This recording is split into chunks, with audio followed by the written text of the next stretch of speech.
금융 이야기 시간입니다. 오늘은 최근 아주 굉장히 중요하고 핫한 이슈인 실리콘밸리 은행의 사태에 대해서 이야기를 나누고자 합니다.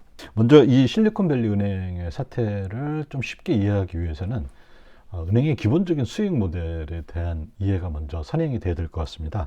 근데 은행의 수익 모델은 아마 여러분들 많이 잘 알듯이 자금을 조달해서, 즉 예금을 받고 그 다음에 자금을 운용을 하고 대출을 하거나 또 은행이 뭐 주식 투자할 수 있겠죠. 또는 채권을 사거나 이런 식으로 자금을 운용하는 거와 자금을 조달하는 거, 크게 이렇게 두 가지로 이루어져 있습니다. 근데 대체적으로 예금은 주로 자금 조달은 예금을 통해서 하는데요. 그건 만기가 짧죠. 그래서 borrowing short 이렇게 얘기를 합니다. 그 다음에 빌려주는 거는 만약에 어떤 회사한테 빌려준다 하면은 그 회사가 그 자금을 갖고 투자를 하거나 직원을 뽑거나 뭐 이런 일을 해야 되는데 그게 성과가 나기에는 시간이 많이 걸리잖아요. 그래서 빌려줄 때는 긴 장기로 빌려준다. lending long 이렇게 얘기를 합니다. 그래서 borrowing short, lending long 이게 은행의 아주 기본적인 수익 모델인데요. 여기에서 이제 은행의 입장에서는 굉장히 중요한 게 뭐냐면은 자산은 장기로 빌려주고 그 다음에 부채 자금을 조달한 거는 단기로 빌려오게 되는데 요 사이에 만기 불일치 문제가 항상 있게 됩니다. 그래서 은행 사업을 하는 사람에게 있어서 제일 중요한 것은 이 만기 불일치 문제를 어떻게 해결할 것이냐. 보통 이제 은행권에 다니는 분들은 이거 Asset Liability 매니지먼트에서 ALM이라고 이렇게 불러요. 자산, 에셋 사이드를 보면요. 그건 자금을 운용하는 건데 뭐 현금 그때그때 필요하니까 현금도 어느 정도 갖고 있어야 되겠죠. 그 다음에 뭐 국채나 MBS 조달한 예금보다 더 높은 금리를 주는 상품들도 갖고 있을 수가 있겠죠. 그 다음에 또 뭐 일반 대출을 하는데 뭐 집을 사는데 주택자금 대출이라든지 아니면 어느 회사가 어떤 뭐 생산 설비를 구입하는데 설비 자금 대출이라든지 이런 게 해줄 수 있겠죠. 그 다음에 자금 조달에 있어서 제일 큰 거는 뭐니 해도 예금이죠. 물론 자기 자본금도 있을 수가 있지만은 보통 은행을 보면은 자본금이 전체 자산에서 한 10% 내외 정도 차지해요. 대략 한 뭐 7%, 8%요 정도에서 있는 거 우리가 볼 수가 있습니다. 그리고 이제 중요한 게 예금은 크게 두 가지로 나눕니다. 이건 뭐냐면은 규모가 큰 사람이 와서 예금하는 경우가 있고요. 그 다음에 일반적인 보통 뭐 우리 아빠, 엄마, 뭐 우리 친구들 이런 사람들이 예금하는 거 회사 생활하는 사람들이라고 볼 수 있겠죠. 그런 분들이 예금하는 소규모 단위 예금이 있겠죠. 그런 거를 우리는 작은 거는 소매, 규모 큰 거는 도매라고 합니다. 기관 투자자들이 은행에 예금할 수가 있고요.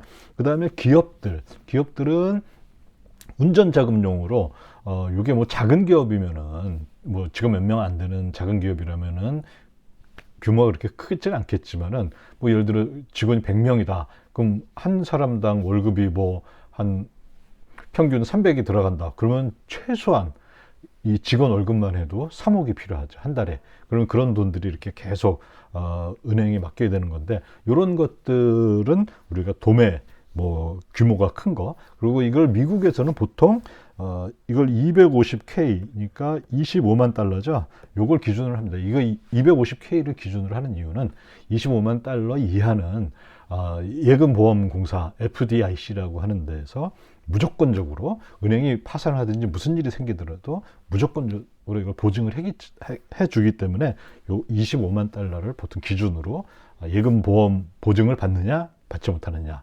만약에 이게 내가 큰 회사를 운영하고 있어서 뭐 30만 달러를 갖고 있었는데 은행이 망했다. 그런 경우에는 25만 달러까지는 무조건 보증을 받고요. 그 다음에 나머지 5만 달러는 어떻게 되냐면은 은행이 파산 절차 뭐 복잡한 걸 다 이렇게 해서 원칙적으로는 그 남은 걸 갖고서 이 예금주에게 줍니다. 그 다음에 그래도 만약에 돈이 남았다. 그러면 채권자들이 있겠죠. 은행에 돈을 예금한 게 아니라 빌려준 사람들 있을 거고, 그래도 또 남았다. 그럼 마지막에 주주들한테 나눠주는 겁니다. 근데 보통 하다 보면은, 이 대형 고객의 돈까지 갚고 나면은 사실 은행이 망했을 때는 거의 받을 게 없어요. 그래서 은행 채권자나 은행 주주들은 정말 아무것도 못 받게 되는 그런 일들이 많이 생기게 됩니다. 근데 현대 자본주의 또 현대 금융에 있어서 이 은행에 있어서 자금의 조달 문제에 문제가 생기는 거, 이건 우리는 보통 유동성 위기라고 합니다. liquidity crisis라고 하고요. 요거를 solvency, 그러니까 지급 상환 능력이 있느냐 없나. 근데 지급 상환 능력은 있지만은 돈이 묶일 때가 있잖아요. 그런 경우에는 이건 또 특별히 유동성 위기라고 부릅니다. 물론 유동성 위기하고 리퀴디티 위기하고 솔벤시 위기가 반드시 이렇게 딱 두부 자르듯이 구분되는 건 아닙니다. 왜냐하면은 유동성 위기가 가중되면은 결국에 이게 또 그 솔벤시, 그 지불 상환 능력 위기로까지 이게 또 번지게 되고 뭐 여러 가지 이게 경우가 있는데, 이번 그 실리콘밸리 은행의 사태에 있어서는 유동성 위기가 더 큰 역할을 하지 않았나, 이렇게 이제 보여집니다. 자, 그래서 이제 은행 산업에 있어서 가장 중요하게 당국이 보는 것들은 은행의 유동성 문제가 있어서도 안 되고, 그 다음에 이 솔번시, 지불 상환 능력에 문제가 있어서 안 되겠죠. 그러면 당국이 그거에 대한, 은행 사업은 어떻게 보면 굉장히 큰 특혜이기 때문에요. 규제 당국이 굉장히 그걸 조심해서 규제를 합니다. 그래서 나온 여러 가지 규제가 있는데요. 그 중에서 아주 세 가지, 그걸 딱 본다면요, SLR 규제가 있습니다. 이거 뭐 서플리멘터리 레버리지 레이쇼 해가지고 레버리지를, 은행이 쓸 수 있는 레버리지를 규제하는 거거든요. 그 다음에 LCR, 이거는 리퀴디티 커버리지 레이쇼라고 해서 유동성을 얼마나 커버할 수 있나, 그 비율을 보는 거고요. 그 다음에 스트레스 테스트. 이 스트레스 테스트는 사실 이 두 가지를 다 한번 규제 당국에서 요구하는 SRL, 이거 지표는 얼마, 뭐 예를 들어 뭐 8% 이상 뭐 이렇게 그 기준 수치가 있겠죠. 그 다음에 LCR, 요거는 100% 이상, 뭐 예를 들어 이런 기준 수치가 있습니다. 그걸 다 만족했다 하더라도, 그런데 야, 이러이러한 어려운 일들이 발생하면은 너네 은행 진짜 버틸 수 있어? 버틸 수 있는 거 맞아? 한번 스트레스 테스트 한번 해봐. 이렇게 요구할 수가 있습니다. 그러면 결국에 이 모든 SLR이라든지 LCR, 이 모든 이 어떤 규제 지표들은 스트레스 테스트를 통해서 이게 제대로 그냥 수치만, 명목상의 수치만 이게 만족한 게 아니라 실질적으로 은행이 잘 굴러갈 수 있는지, 위기가 닥쳤을 때 그거를 살펴보게 됩니다. 그다음에 이 SLR은 그래서 결국에 이 은행이 자기 자본 대비 자산이 얼마가 있느냐, 요거를 나타내주는 레버리지, 즉 대차 대조표의 크기, 사이즈라고 하죠. 예, 요 얘기는 조세방이 뭐 다른 데도 많이 있었지만요, 조세방의 블로그에서 따왔습니다. 사이즈, 크기를 규제하는 거고요. 그 다음에 LCR, 이건 리퀴디티 레이쇼는 얼마나 자금 조달을 안정적으로 할 수 있느냐, 유동성에 관련된 겁니다. 그래서 이거는 뭐냐면 대차 대조표가 구성이 어떻게 돼 있느냐. 자, 위기가 터졌어요.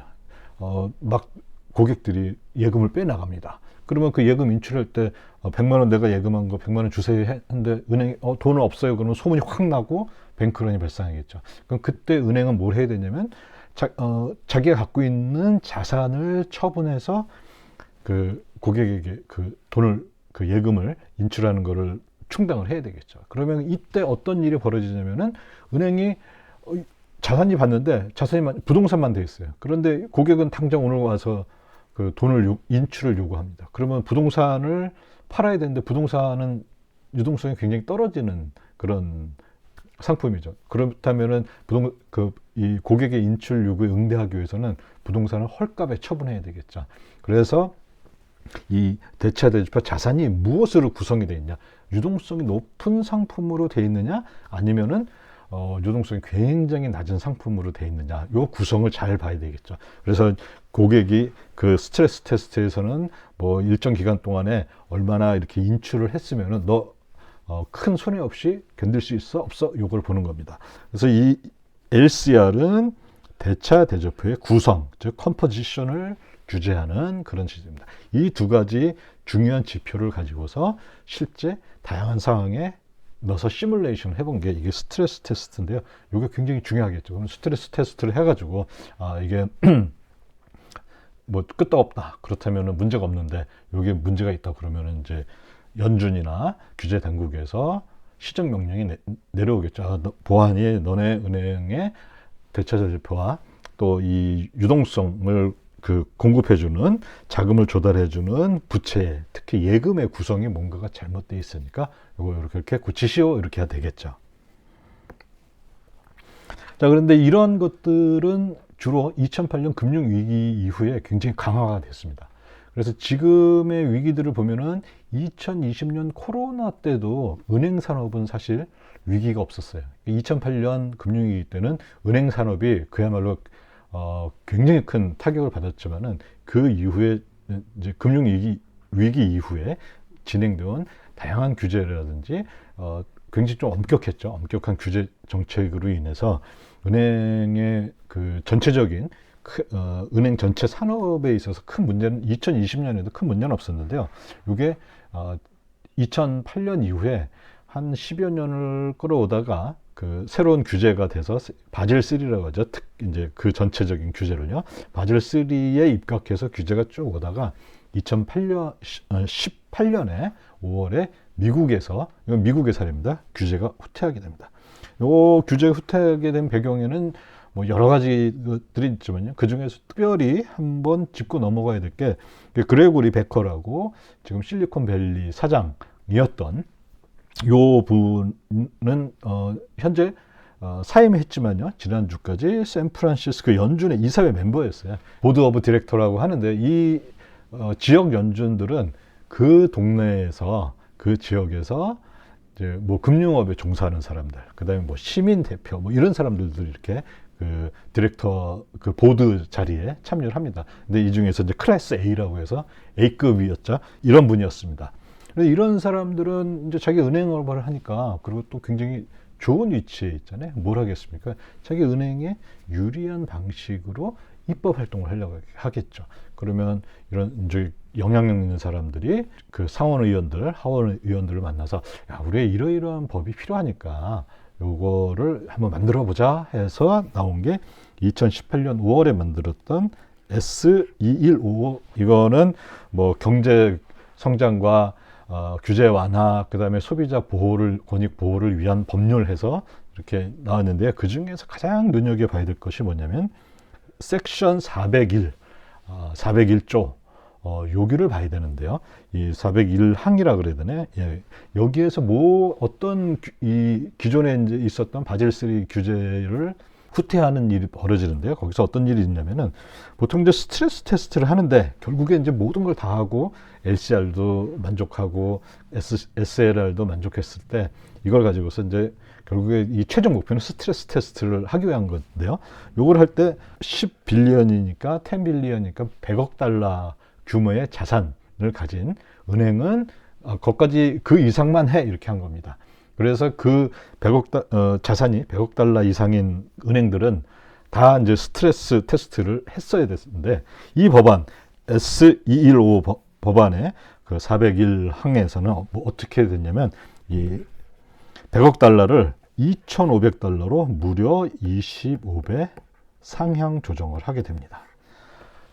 이게 딱 아주 공교롭게도 지금 현재 지난주 금요일에 이 파산하기 직전에 실리콘밸리 은행의 자산 규모가 대략 2,100억 달러였어요. 그러니까 여기에 딱 맞는 거죠. 이런 회사들은 어떻게 했을까요? 굉장히 회사 자산을 키우기 위해서 이게 스트레스 테스트를 했다면은 이거 굉장히 위험하지만 그렇지만 이런 스트레스 테스트가 면제되니까 그냥 넘어갔던 거죠. 자, 실리콘밸리 대차 대조표를 한번 보면요. 요거는 FEEIC라는 사이트가 있는데 거기에 보면 콜 리포트라고 있습니다. 콜 리포트. 여기에서 뭐 은행의 대차 대조표, 은행의 전체적인 상황을 보여주는 거예요. 아주 굉장히 자세하게 분기마다 보여줍니다. 실리콘밸리 은행의 대차 대조표를 보면요. 자산에는 뭐 현금성 자산 빌리언 달러 기준이니까 125억 달러가 있고요. 그 다음에 국채나 MBS 같은 이런 이제 채권이죠. 채권에 이게 1173억 달러 투자를 하고 있습니다. 그 다음에 대출, 이거는 뭐 이 실리콘밸리 은행은 주로 VC들, 그 벤처기업들에 이렇게 그 대출을 많이 했었고요. 거기에 대략 한 736억 달러 정도를 투자를 하고 있었습니다. 그리고 예금을 보니까 여기 4.8하고 제가 별표 하나 했죠. 별표 하나인 건 예금자 보험 보증이 돼 있는 거. 그러니까 48억 달러는 기본 이제 이 계좌 규모가 25만 달러 이하인 거죠. 그 다음에 1,516억 달러는 이 계좌당 규모가 25만 달러 이상인 겁니다. 그거는 한 1,516억 달러. 굉장히 차이가 많이 나죠. 요 차이는 보면은 전체 예금에서 얘는 3%, 얘는 97%. 요거는 굉장히 기형적인 구조입니다. 자, 그거는 이제 좀 더 말씀드리기로 하고요. 그 다음에 뭐 은행이 돈이 모자랐을 땐 빌릴 수도 있겠죠. 차입한 게 있을 거고, 자기 자본 155억 달러 정도 이렇게 구성이 돼 있었습니다. 이게 2022년 작년 4분기였고요. 그 다음에 전체적인 그냥 대조표를 딱 일별했으면은 솔번시 문제는 없어 보여요. 왜냐면 여기가 이 국채하고 MBS는 뭘로 계산하느냐가 중요한데요. 시가평가를 했습니다. 그래서 시가평가를 했기 때문에 이 전체적인 거에 있어서는 문제가 자산하고 부채가 잘 균형을 이루고 있었어요. 자본 잠식이라든지 이런 게 전혀 없었던 아주 괜찮은 상태인데요. 요걸 좀 자세히 한번 보면요. 우리가 이것도 콜 리포트에 나온 건데요. HTM이라는 거는 Held to Maturity라고 합니다. 이건 뭐냐면 어떤 채권을 내가 보유하고 있을 때 연준에다 보고를 합니다. 이 채권은 내가 만기까지 가져갈 겁니다. 이렇게 보고를 하고요. 그 다음에 AFS, 이거는 Available for Sale. 이건 뭐냐면 이거는 제가 유동성이 부족해서 돈을 좀 현금이 필요하면 팔 수도 있는 거예요. 이렇게 보고를 하게 됩니다. 자, 그러면 이 회계상에서는 이거 어떻게 처리하냐. 자, 이건 내가 만기까지 가져갈 거예요. 이렇게 했으니까요. 처음에 살 때 예를 들어 국채를 샀는데 100달러에 샀어요. 근데 최근에 금리가 많이 올라가니까, 금리 올라가면 채권 가격은 떨어지잖아요. 그래서 이거 90달러가 됐어요. 자, 그러면 이거는 대차 대조표에서 얼마로 계산을 하게 되냐면요. 이것을 HTM으로 선언을 했어요. 그리고 그렇게 이제 얘기를 했다면은 이거는 그러면 처음 매입 가격으로 그대로 가져가게 됩니다. 중간에 금리의 상승, 금리의 하락에 관련 없이 그냥 처음 이거는 제가 만기까지 가져갈 거기 때문에 결국에 만기 가면은 이자 수익 나고 하니까 어쨌든 플러스 납니다. 이렇게 주장을 한다는 거예요. 그리고 그렇다면은 그거는 만기 가서 수익 실현을 했을 때 이자만큼 수익이 나오겠죠. 그러면 그때에 이제 다시 그 대조표를 작성하면 되지, 현재 상황에서는 아직 이 포지션을 정리하기 전까지는 100달러를 유지한다는 거죠. 그래서 요거는 HTM은 굉장히 중요한 특징이 처음에 매입 가격으로 한다. 그 다음에 AFS, Available for Sale. 이거는 뭐냐면, 이거는 팔 수도 있어요. 이런 거잖아요. 그래서 이거는 연준에 보고할 때 또는 대차 대조표를 보고할 때 뭘로 해야 되냐면은 시장 가격으로 계산을 해줘야 됩니다. 그래서 요거는 가격이 변화가 많겠죠. 그러면 지금 같은 경우는 요 가격 변화가 굉장히 컸을 거예요. 왜냐하면 이 기업이 오래된 기업이고 그동안에 쭉 이렇게 국채, MBS 이런 채권들을 사왔기 때문에, 그다음에 최근에 거의 한 5% 가까이 올라왔기 때문에 요것이 금리가 올라가면서 손실이 많이 났을 거예요. 그럼 그게 구체적으로 어느 정도였냐. 자, 그래서 HTM은 손실로 표시가 안 됩니다. 그래서 HTM은 얼마가 돼 있냐면요. 913억 달러가 돼 있어요. HTM은 913억 달러로 돼 있는데, 이거를 물론 현재 시장에서 거래되는 가격으로 할 수도 있겠죠. 그랬더니 762억 달러예요. 그리고 거의 차이가 151억 달러 정도 차이가 납니다. 그렇지만 대차 대조표에서는 이걸로 처음에 매입 가격으로 계산한다는 거. 그 다음에 AFS는 보면은 여기 있는데요. 이게 처음에 매입한 거는 285억이에요. 그렇지만 이거를 AFS로 Available for Sale, 언제든지 팔 수 있는 그걸로 구분했기 때문에 대차 대조표에서는 260억으로 계산을 해야 됩니다. 그러면 이건 어떻게 되면 손해가 얼마나 났나요? 한 25억 달러 정도 손해가 났죠. 여기에서는.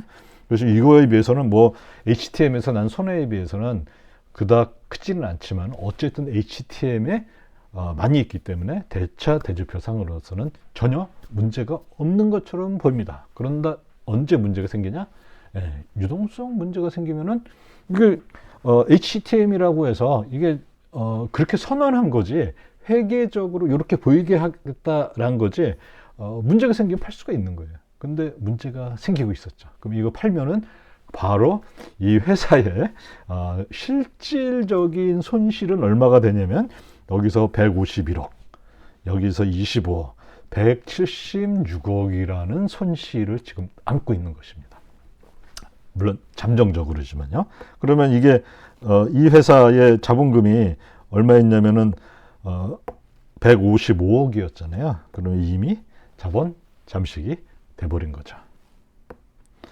자, 이런 상황에서 아까 말했던 그 실리콘밸리 은행 또 이런 은행가들, 행장들의 로비, 그 다음에 그 당시 이제 민주당하고 공화당하고 으르렁거리면서 싸웠는데 이런 문제에 대해서는 아주 잘 협의를 한다 그러더라고요. 무려 거의 10년 만에 초당적인 법안을 냈었는데 그런 법안을 내면서 어떤 일이 발생했느냐? 실리콘밸리 은행의 자산이 4년간에 무려 250%나 자산이 폭발적으로 성장하게 됩니다. 그 최고로 많이 성장했던 것 같아요.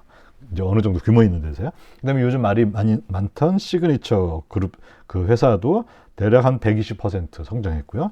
그다음에 퍼스트 리퍼블릭이라는 은행도 대략 한 110% 굉장히 빠른 속도로 성장을 하게 됩니다. 이런 성장의 뒷 배경에는 뭐가 있냐?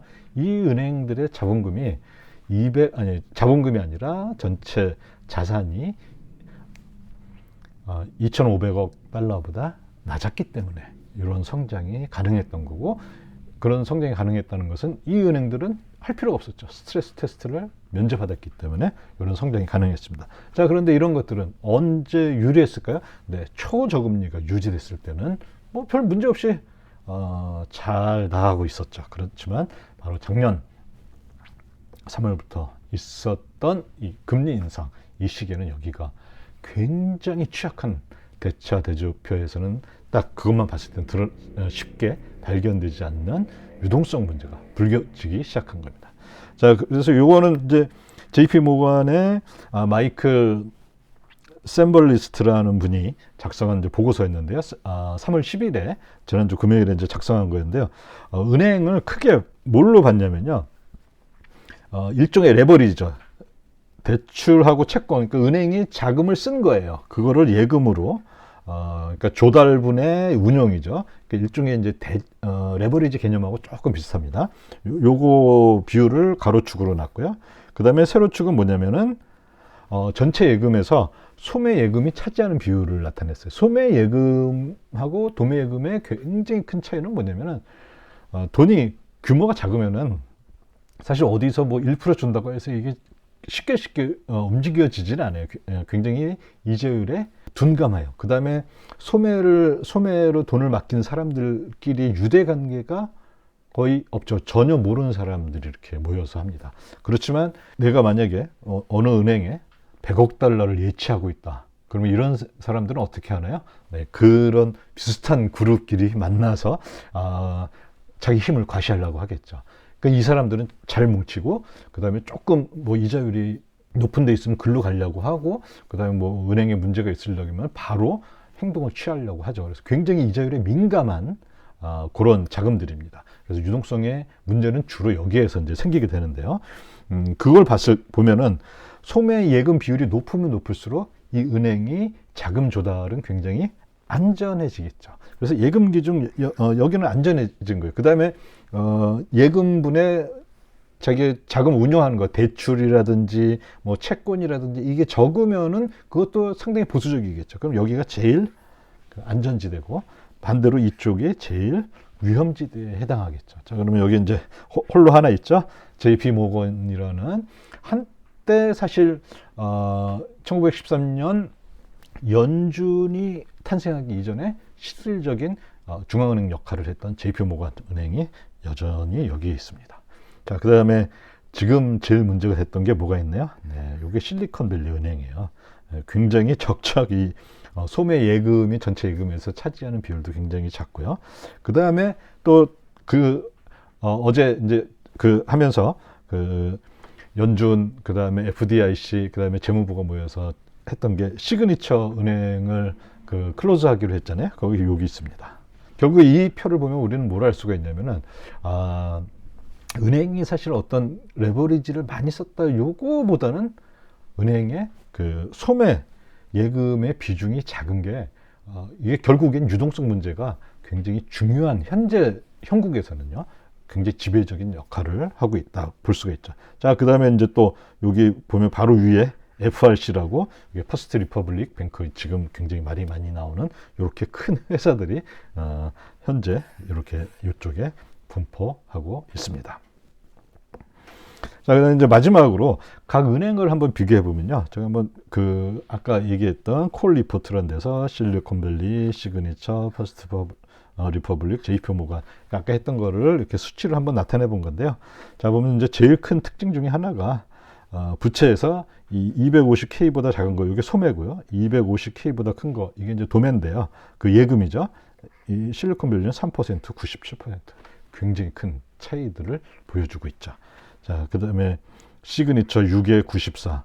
그 다음, 퍼스트 리퍼블릭은 20에 80 이렇게 되어 있습니다. 이 얘기는 뭐냐면은 사실 시그니처가 그냥 어제 뭐 사실 그 3자 회의에서 연준하고 재무부하고 FDIC에서 이제 시그니처 문 닫기로 했습니다. 발표한 게 사실 요거 때문인 게 아닌가 이런 의구심을 지울 수가 없습니다. 자, 그 다음에 퍼스트 리퍼블릭 보면 얘도 이렇게 만만치는 않아요. 20에 80입니다. 자, 그럼 우리 뭐 미국 은행의 영원한 1등이죠.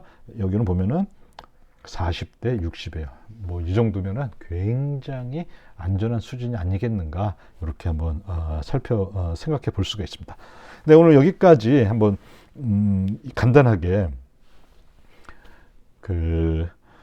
우리 은행의 이번에 실리콘밸리 은행의 파산 문제, 그 다음에 이게 지금 어떤 연유로 이렇게 돼 왔고, 그 다음에 제가 이제 보는 견해에서는 이게 유동성 문제가 굉장히 물론 이제 그 전에 여러 가지 소문들이 있었죠. 회사가 안 좋아졌다, 뭐 이제 솔번시 문제에 대한 소문들이 나기 시작하고, 그 다음에 또 지금은 인터넷 뱅킹이라고 해서 내 돈 은행에서 찾을 때 가서 줄 서지 않고 번호표 뽑지 않고 그냥 바로 이 스마트폰에서 바로 해결을 하잖아요. 이런 편의성이 높아졌는데 이게 오히려 역설적으로 이런 유동성 위기가 있을 때는 문제를 굉장히 어떻게 보면 빨리 해결하게 만들었죠. 그러니까 이게 만약에 직접 가가지고 줄 서서 기다려서 창구에서 기다리는 그런 거였으면은 뭐 난리 났죠. 그런데 그렇다면 이제 당연히 시간은 많이 소요가 됐겠지만은 어떻게 보면 이런 발전한 현대 문명의 이기가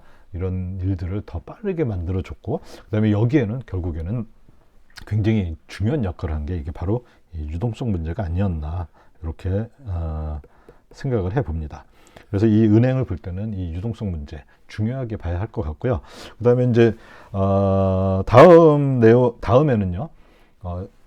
연준에서 굉장히 중요한 뱅크 텀 펀딩 프로그램이라는 거를 내왔습니다. 이것은 구체적으로 앞으로 은행업, 그 다음에 또 전체 금융에 어떤 영향을 미치게 될지, 또 연준 대차 대조표에 또 어떤 영향을 미치게 될지 이런 것에 대해서 한번 살펴보려고 합니다. 네, 오늘 여기까지 대단히 감사합니다.